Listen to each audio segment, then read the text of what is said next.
This is today's AEW Collision full show results video, which takes place at XL Center in Hartford, Connecticut, and the show started with a match between Buddy Matthews versus Andrade El Idolo. In the final moments, we saw Andrade manage to handcuff Buddy before throwing the key into the crowd, and Julia Hart had bolt cutters and was working hard to get Buddy free. When it looked like she wouldn't make it in time, she went and climbed on top of Andrade's back, and he just kept climbing anyway. Finally, Buddy got free and went up top to meet them there, and he got knocked down, and Julia managed to climb over to the other side of the ladder, where she slapped Andrade multiple times. Andrade responded by pushing her off into Buddy and through the table set up earlier. In the end, Andrade grabbed the mask and won the match. Then we saw a backstage interview of Miro, and Tony Schiavone asks about Miro, mentioning a battle coming soon. Before Miro can respond, Aaron Solo attacks him, and Miro deals with the attack and then screams Schiavone. The next match happened between Darby Allin versus Minoru Suzuki, and the result of this match was Darby Allin defeated Minoru Suzuki by pinfall with the roll-up. Darby Allin sat in the ring breathing heavily when Christian and Luchasaurus came on the big screen, and Christian congratulated him and said it seems he's ready for a TNT title shot, but he's got a lot of distractions right now and he can't be distracted when he's vying for that title. The title is more prestigious now than it's ever been, and Allin is no longer qualified to be challenging for it, and Christian vows to send him back to Hot Topic, and that got a laugh from the crowd. The next match happened between Samoa Joe versus Gravity, and the result of this match was Samoa Joe defeated Gravity by pinfall with the Muscle Buster finishing move. Back from the commercial, Tony Schiavone is in the ring, and CM Punk makes his entrance, and Schiavone asked him about what's in the bag. Punk said there's a lot going on in AEW, and there's a lot going on Collision that nobody wants to meet head on, and no one wants to talk about it, but he'll do so now. First, he wants to mention Wembley Stadium. Is he going to be there? Will he be wrestling on the show? Well, maybe we'll know by the end of the night, but that has a lot to do with what's in the bag, and Ricky Starks has a lot to do with what's in the bag. Then he mentions the 2 times Starks has beaten him, once in a singles and once in a tag, but he disappointed Punk by cheating the way he did. Then he started opening the bag. He said it's not so much that he's been carrying it around, it's that he's been left holding it, and the fans chanted for it while he did the Hulk Hogan ear gimmick.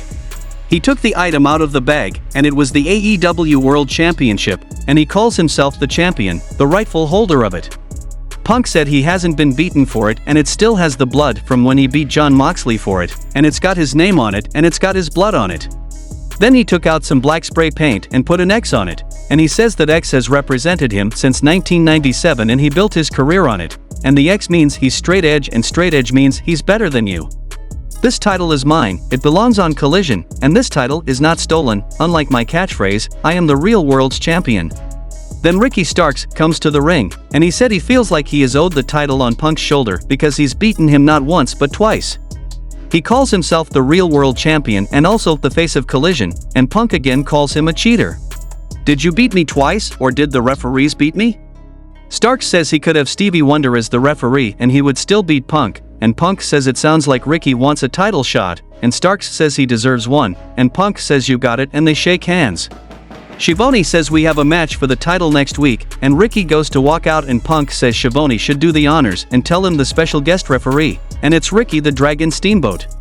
Then we saw a match between the Guns and Juice Robinson versus El Hijo del Vikingo in action, Andrade and Darius Martin, and the result of this match was the Guns and Juice Robinson defeated El Hijo del Vikingo in action, Andrade and Darius Martin by pinfall.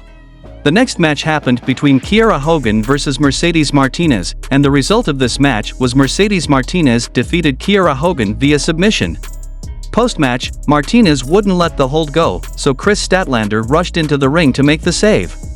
While doing so, she dropped her title and went to check on Hogan, and Martinez then picked that title up and blasted her with it, standing over her to say she is coming for the belt, and Willow Nightingale was next out to make the save for Statlander, and Martinez finally backed off.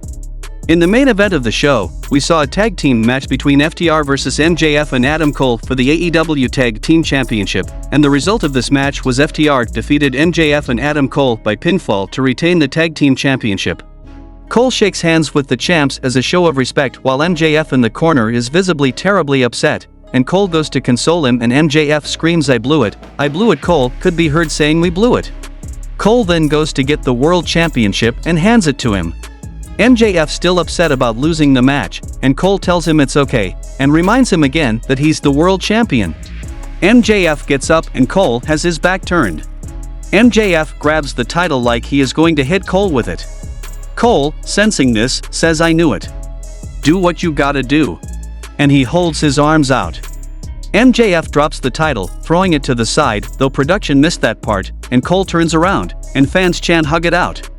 Cole goes across the ring and they embrace to a huge pop, and Cole raises his hand, and MJF goes to the second rope and lifts the title up as Cole looks on smiling, and they hug again.